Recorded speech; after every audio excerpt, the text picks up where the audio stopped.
बिस्मिल्लाहिर्रहमानिर्रहीम। इय्याका नअबुदु व इय्याका नस्तईन। अल्लाहुम्मा इन्नी अला ज़िक्रिका व शुक्रिका व हुस्नि इबादतिक। आमीन। सदक़ल्लाहु। अस्सलाम वालेकुम। एमटीएल टीवी के साथ मैं हूं एमटीएल।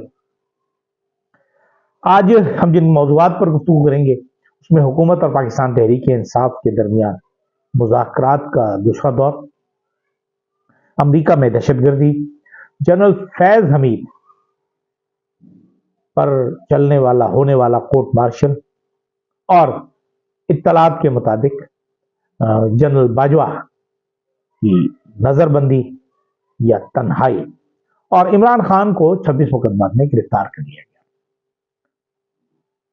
लेकिन आगाज हम करेंगे अमेरिका में होने वाली दहशतगर्दी। अमेरिका में दहशतगर्दी के 3 मुख्तलिफ वाक़यात हुए जिसमें कई अफराद जान से हाथ धो बैठे। न्यू ईयर की ये तकरीबात थी जिनमें बड़ी गाड़ियों पर मौजूद लोगों ने रश में जाकर उन पर गाड़ियां चढ़ा दी, जिसे वो ट्रक कहते हैं। वो बड़ी गाड़ियां होती हैं, डबल डोर टाइप की, और फोर्ड की और ये टेस्ला की। और एक तो होटल जो था वो डोनाल्ड ट्रंप के होटल के सामने हुआ, उसमें धमाका हुआ। कई अफराद के 15-16 अफराद के जाम बहक होने की इत्तलात हैं। उनमें जो एक और न्यू ऑरलियंस में हुआ उसमें जिन साहब का नाम आया है वो मुसलमान है, बताया गया है। उन्हें फिर पुलिस ने मौके पर ही गोली मारकर उन्हें हलाक कर दिया। ये दहशतगर्दी की एक लहर है जो चल रही है दुनिया भर में। शुक्र है, अल्लाह का बड़ा एहसान है कि ये पाकिस्तान में नहीं हुआ। वैसे अगर मोहसिन नकवी साहब चाहें तो न्यू ऑरलियंस में होने वाला जो हादसा है या तखरीबकारी की जो वारदात है उसकी FIR यहाँ पाकिस्तान में पिंडी के किसी थाने में, लाला मूसा के किसी थाने में, या लाहौर के किसी थाने में, सियालकोट के, या ये भी हो सकता है कि वो बलूचिस्तान के किसी दूर दराज इलाके के थाने में जाकर एक FIR कटवाएं और उसमें नामजद कर दें इमरान खान।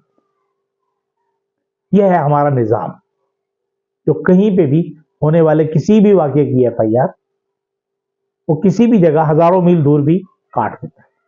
और एक नहीं, ये एक वाक़े की 100 FIR कट जाती हैं, दर्जनों FIR कट जाती हैं।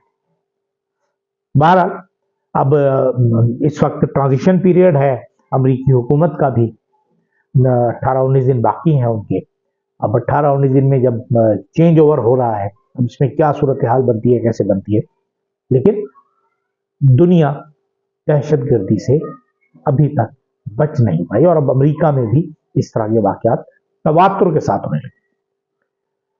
दूसरी तरफ आज पाकिस्तान तहरीक इंसाफ और हुकूमती इत्तेहाद GDA पार्ट 2 के दरमियान होने वाले मुज़ाकरात, जिसमें कुछ ब्रेक थ्रू तो खैर क्या आएगा, दूसरी मुलाकात में भी कुछ नहीं आ सकता, इस वक्त जारी है वो, जिसमें आज अली अमीन गंडापुर ने यही कहा कि जी जो भी फैसला होगा उसकी अप्रूवल इमरान खान देंगे। अब इस पर एतराज करेगी पाकिस्तान मुस्लिम लीग, हुकूमत वाले एतराज करेंगी। हालांकि सेनेटर इरफान सिद्दीकी पहले कह चुके हैं कि हमारे जो फैसले होंगे उनकी इजाजत भी मियां नवाज शरीफ साहब से ली जाएगी।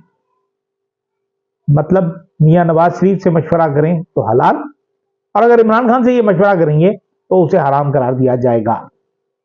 लेकिन होप फॉर द बेस्ट, उम्मीद पर दुनिया कायम है, और नया साल है, दूसरा दिन है आज, और पहले दूसरे दिन से ही हम बेयकीनी और नाउमीदी की बातें नहीं कर सकते। आज ये खबर है कि हमारे जो फौजी हुकाम हैं उन्होंने 9 मई के केसेस में जिन लोगों को सजाएं सुनाई थी उनमें से 19 अफराद को माफ कर दिया है। वो जो लफ्ज ISPR ने कहा है कि 19 मुजरिमान को माफ कर दिया। अब किस तरह माफ किया है पता नहीं, समझ में नहीं आता, जब वो सारा निजाम ही गैर कानूनी है और उसके तहत सजा दी ही नहीं जा सकती, या वो अमल ही शफाफ नहीं है। उनके वकला उन्हें अभी तक किसी भी मुकदमे की कोई तफसील नहीं दी गई, कॉपी नहीं दी गई। उसूल तो ये होता है FIR से लेकर आखिरी फैसले तक पूरी नकूल मिलती हैं या ली जा सकती हैं। अभी तक तो उन्हें ये भी नहीं मिली। अगर वो नकूल मिलेंगी तो उसके बाद जाकर जो बाकी लोग हैं वो हाई कोर्ट या सुप्रीम कोर्ट में जहां भी जाएंगे, हाई कोर्ट में ही जाना पड़ता है, उसमें अपील कर सकेंगे। बहरहाल ये जिसकी लाठी उसकी भैंस। अगली जो बात है वो ये है कि इमरान खान को 6 मुकदमात में बाकायदा तौर पर गिरफ्तार कर लिया गया है। हालांकि इससे पहले सुप्रीम कोर्ट का एक फैसला आ चुका है कि अगर कोई शख्स कैद है तो वो तमाम मुकदमात में गिरफ्तार तस्वुर किया जाएगा। लेकिन हमारे यहां किया ऐसा जाता है सिर्फ डिलेइंग टैक्टिक्स और लंबा बनाने के लिए प्रोसेस को, कि जी एक केस में गिरफ्तार किया, जी आज गिरफ्तार किया, कम से कम 14 दिन तो उसके होते ही हैं रिमांड पे। लेकिन हमारे यहाँ तो रिमांड 90 दिन के दिए जाते हैं, लामहदूद टाइम के लिए दिए जाते हैं, और फिर वो चलते चले जाते हैं। एक का काम खत्म होता है तो दूसरे में गिरफ्तारी डाल दी जाती है, फिर तीसरे में डाल दी जाती है। लेकिन ये जो 26 मुकदमात में एक साथ किया गया है, इसमें कुछ हो सकता है, कोई अच्छाई का पहलू किसी वक्त निकला है।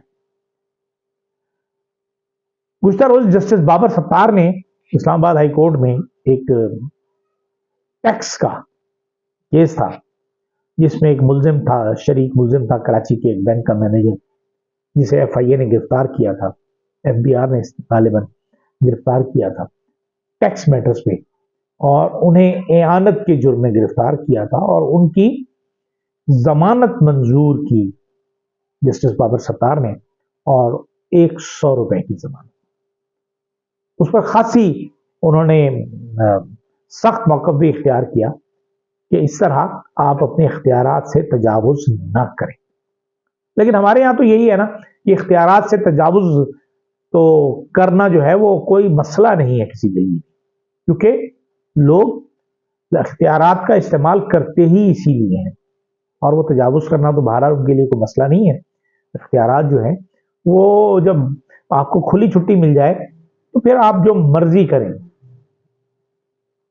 क्योंकि जो हमारे यहाँ गुज़िश्ता बरस इलेक्शन हुए, उन इलेक्शन में जो कुछ हुआ, इलेक्शन कमीशन ने जो कुछ किया, काजी फायज ईसा ने जो कुछ किया, और पाकिस्तान की तारीख के बदनाम तरीन, नाअहल तरीन चीफ जस्टिस, और ये मैं जो पिछले साल इलेक्शन हो रहे थे उनसे पहले जो प्रोग्राम्स हम कर रहे थे उसमें मैंने ये 20 मरतबा ये जुमला इस्तेमाल किया कि पाकिस्तान की तारीख के बदतरीन इंतखाबात होने जा रहे हैं, गैर मुनसिफाना तरीन इंतखाबात होने जा रहे हैं। लेकिन शायद हमारी आवाज़ जो है वो इतनी अहम नहीं है, इतनी ज़्यादा सुनाई नहीं देती। लेकिन महाराज आज लोग कह रहे हैं वो ऐसे इलेक्शंस कि उस पर किसी भी पार्टी को उस पर यकीन नहीं आता कि ये इंतखाबात है, और इस वक्त तमाम पार्टियां ये कह रही हैं, उनके नजरिया है कि पाकिस्तान की तारीख के बदतरीन इंतखाबात, गैर शफाफ तरीन, गैर मुनसिफाना तरीन, गैर मुनसिफाना नहीं तरीन। तो आज हम इस जगह बैठे हैं कि हम उन इंतखाबात में किए जाने वाले और उन काले किरदारों जो फायज ईसा की शक्ल में हमारे सामने थे, राजा सिकंदर सुल्तान की शक्ल में हमारे सामने थे, उनको भुगत रहे हैं उनके कामों को, और उनके लिए बद्दुआएं निकल रही हैं। क्योंकि हमारे मुल्क में मुआशी इस्तेहकाम कुछ भी अब आप कर लें, जब तक दुनिया में अमन नहीं होगा, इस्तेहकाम नहीं होगा, तो मईशत ठीक कभी नहीं। और ये हमारी बदनसीबी है कि हमें एक ऐसे इंतखाबात के बाद हमें उलझा दिया गया, पूरी कौम को। फिर 26 नवंबर आ गया, 26 नवंबर का जो काम था उसने तो पाकिस्तान की बेइज्जती की, पाकिस्तान को उसने दुनिया भर में रुसवा किया, और इसके असरात अब जाहिर है। अब नया साल शुरू हो गया है, अमेरिका में नई हुकूमत आ रही है, डोनाल्ड ट्रंप अपने वो कर लेने जा रहे हैं, ओहदे का हलफ लेने जा रहे हैं। अब ऐसी सूरत हाल में हम कहां खड़े हैं, हमारी एस्टेब्लिशमेंट कहां खड़ी है, वो क्या फैसले करेगी, और वो चाहती है इस वक्त कि वो किसी ना किसी तरीके से इस मसले का हल, वो जो इमरान खान का अपना एक मछली के जैसे कांटा उनके गले में फंस गया है, उसी तरह इमरान खान का कांटा फंस गया है। अब हुकूमत उनसे जान छुड़वाना चाह रही है। जाहिर तो हुकूमत है, लेकिन बाहर पीछे जो ताकतें हैं वो उनसे जान छुड़वाना चाह रही हैं। वो सेफ एग्जिट लेना चाह रही हैं, वो एनआरओ लेना चाह रही हैं। और इमरान खान वजीर है कि नहीं, फैसला यही होगा। अब इस वक्त मुज़ाकरात चल रहे हैं एक सबके सामने, और पसे पर्दा भी चल रहे हैं। गाड़ियां आती हैं जाती हैं, जेल में ऐसे औकात में आती हैं जब आम तौर पर लोग नहीं जाते, उनके लिए खुसूसी इंतजाम किए जाते हैं। फिर जनरल फैज हमीद के खिलाफ कार्रवाई तेजी से जारी है। मुख्तलिफ किस्म की खबरें प्लांट की जाती हैं कि वो अपना वादा माफ गवाह बन गए हैं। वादा माफ गवाह किस में बनाएंगे? अगर वो बन गए हैं किसी प्लॉट्स के सिलसिले में, तो उसमें उनके साथी कौन होंगे? अगर वो बने हैं कि जी वो वादा माफ गवाह हैं 9 मई में, वैसे तो 26 नवंबर में भी हो सकते हैं वो वादा माफ गवाह, तो क्या होगा? पहले वो खुद कबूल करेंगे ना, मैंने ये काम करवाया है, जब मैं इसमें शामिल था। उसके बाद अपने साथी का, अपने हुक्मरान का, अपने लीडर का, अपने मातहत को तो जाहिर है उसके लिए तो वादा माफ कोई नहीं बनता, मातहत ही अपने लीडर का वादा माफ बनता है। तो मतलब फैज हमीद जो हैं वो इमरान खान के खिलाफ वादा माफ गवाह बनेंगे या जनरल बाजवा के खिलाफ? क्योंकि जाहिर है अगर DGI है तो वो जो कुछ कर रहा है उसकी जिम्मेदारी तो बहरहाल चीफ ऑफ आर्मी स्टाफ के लिए पर आती है वक्त पे। अब एक और खबर गैर मुसद्दका है, गैर मुसद्दका तो नहीं, कई सहाफियों ने ये खबर निकाली है, जराए से निकाली है कि जनरल कमर जावेद बाजवा पर मुलाकातों पर पाबंदी लगा दी गई है गैर एलानिया तौर पर। वो मूव भी नहीं कर सकते, कहीं जा भी नहीं सकते, और लोग उन्हें मिल भी नहीं सकते। इस तमाम खेल में इस वक्त हमारे जनरल आसिम मुनीर साहब जिस मुसीबत में फंसे हुए हैं, जिस मुश्किल में फंसे हुए, उसके 2 हल है मेरे नजर। इमरान खान से सुलह कर लें आप, या आप जनरल बाजवा को सजा दें। अगर फौज की इज्जत बनानी है, तकरीम दोबारा पैदा करनी है अवाम के दरमियान, आपने खलीज खत्म करनी है, तो या तो इमरान खान से सुलह कर लें या जनरल बाजवा को सजा दें। इसके अलावा तीसरा हल कोई नहीं है। फिर आप मजबूर होंगे वो फैसला करने के लिए जो बैनुल अक़वामी कुव्वतें आपसे करवाएं, क्योंकि अक़वाम मुत्तहिदा हो, अमेरिका हो, कनाडा हो, बरतानिया हो, यूरोपीय यूनियन हो, अब यहां से तवाना आवाजें उठना शुरू होगी, क्योंकि बाइडन इंतजामिया अब नहीं रही पीछे हमारी हुकूमत। मौजूदा सूरत हाल में अब इज्जत का रास्ता कौन सा है, ये सोचना फैसला साजों का काम है। इजाजत दीजिए, अल्लाह हाफिज।